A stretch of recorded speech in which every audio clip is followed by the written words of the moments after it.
Assalamualaikum warahmatullahi wabarakatuh. Kami dari kelompok 10 yang beranggotakan saya sendiri, Viola Safira, dengan NIM 2314090025. Lalu anggota saya, Viola Dwi Mareta, dengan NIM 2314090039. Kami akan menjelaskan materi munculnya regionalisasi ekonomi kawasan masyarakat Eropa, mata kuliah Perkembangan Masyarakat Dunia, dengan dosen pengampu Bapak Reginaldi, SPD, MPD. Selanjutnya, materi pertama akan disampaikan oleh rekan saya, Viola Dwi Mareta. Kepada Viola Dwi Mareta, dipersilakan. Baik, terima kasih moderator. Saya Viola Dwi Mareta dengan NIM belakang 0039 akan menyampaikan materi pertama, yaitu pengertian regionalisasi ekonomi. Regionalisasi ekonomi ini di kawasan Eropa merupakan suatu proses di mana negara-negara di benua tersebut membentuk kerjasama ekonomi untuk mencapai kemajuan bersama. Fenomena ini didorong oleh berbagai faktor historis, politik, dan ekonomi yang membuat negara-negara Eropa menyadari pentingnya integrasi dalam menghadapi tantangan global. Salah satu bentuk nyata dari regionalisasi ekonomi ini adalah terbentuknya Uni Eropa atau UE. Selanjutnya itu ada latar belakang munculnya regionalisasi ekonomi di Eropa. Regionalisasi ekonomi di Eropa ini tidak muncul secara tiba-tiba, tetapi melalui proses panjang yang dipengaruhi oleh berbagai peristiwa sejarah dan perkembangan ekonomi. Ada beberapa faktor yang melatar belakangi. Yang pertama itu Perang Dunia dan dampaknya. Yang kedua yaitu Perang Dingin dan pengaruh Amerika Serikat. Yang ketiga yaitu ada revolusi industri dan kemajuan ekonomi. Yang keempat itu ada globalisasi dan integrasi ekonomi.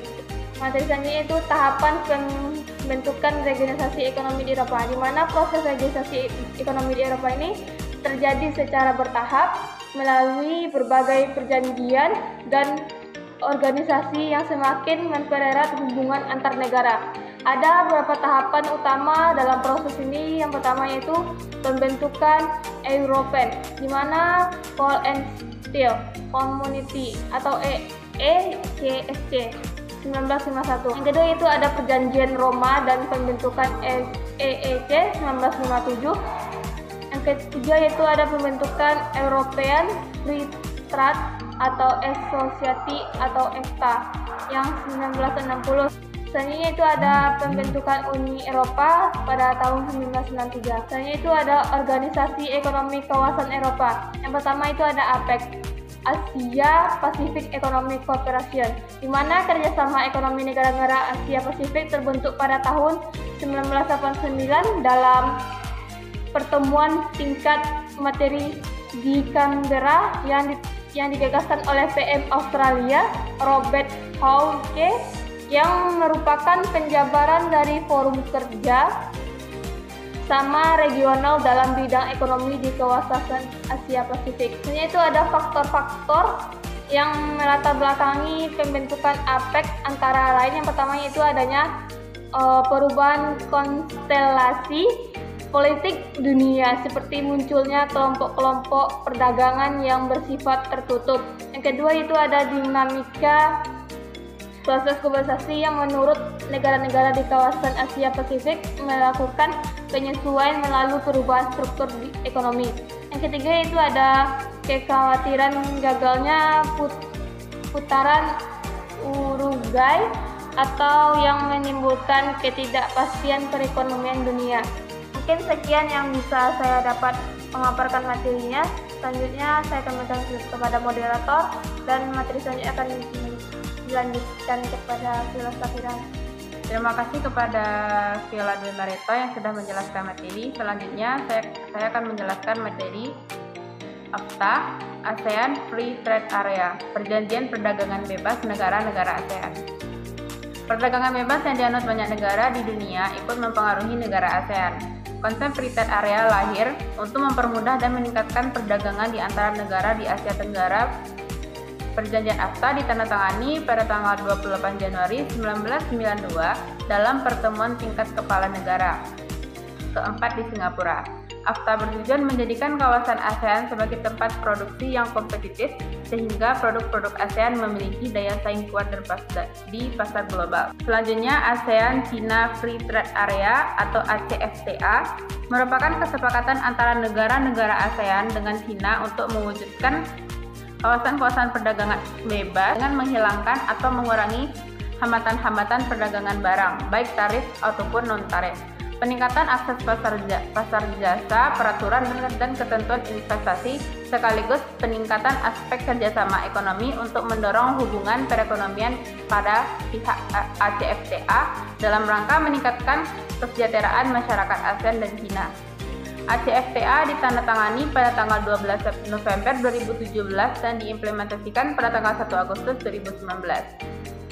Lalu ada manfaat utama ACFTA yaitu penghapusan tarif untuk 94,6% dari semua jalur tarif untuk ekspor asal Indonesia ke China, memungkinkan pengiriman barang bolak-balik di negara-negara anggota, barang-barang asal ACFTA yang dibawa ke Indonesia dari negara ASEAN atau China dan diekspor kembali ke negara-negara tersebut tanpa pemrosesan di Indonesia.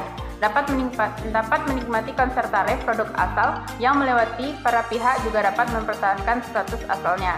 Selanjutnya, organisasi NATO, North Atlantic Treaty Organization, Fakta Pertahanan Atlantik Utara, merupakan sebuah organisasi internasional untuk keamanan bersama yang didirikan berdasarkan Persetujuan Atlantik Utara yang ditandatangani di Washington DC pada 4 April 1949. Bermarkas di Paris, Prancis, dilatar belakangi oleh keinginan mempertahankan dominasi Amerika Serikat dan sekutunya terhadap Uni Soviet. Selanjutnya, SEATO, Southeast Asia Treaty Organization, Fakta Pertahanan Asia Tenggara. SEATO ditandatangani di Manila, Filipina 8 September 1954. Organisasi ini didirikan untuk memblokade perkembangnya komunisme di kawasan Asia Tenggara. Anggota SEATO Australia, Prancis, Selandia Baru, Pakistan, Filipina, Thailand, Inggris, dan Amerika Serikat. Tujuan membentukkan SEATO untuk pertahanan pengawasan bantuan ekonomi dan membendung pengaruh komunisme di Asia Tenggara pada masa Perang Dunia yang dimotori oleh Amerika Serikat, Inggris, Prancis, dan Australia. Selanjutnya ada CENTO. CENTO ini merupakan organisasi fakta sentral, merupakan suatu persetujuan yang ditandatangani pada Februari 1955 antara Turki dan Irak dan terbuka bagi tiap negara anggota dari Liga Arab antara negara manapun yang ada hubungannya dengan keamanan dan perdamaian di Timur Tengah dan sepenuhnya diakui oleh kedua belah. Pada tahun 1958, Amerika Serikat bergabung dengan komite militer dari aliansi. Hal ini umumnya dianggap sebagai salah satu yang paling sukses di aliansi Perang Dingin. Markas organisasi ini pada awalnya terletak di Baghdad dan Ankara, 1979. Siprus juga merupakan lokasi penting bagi CENTO karena posisi di dalam Timur Tengah dan wilayah bisnis berdaulat Inggris yang terletak di pulau itu. Cukup sekian yang dapat saya sampaikan. Terima kasih. Kami ucapkan Assalamualaikum warahmatullahi wabarakatuh.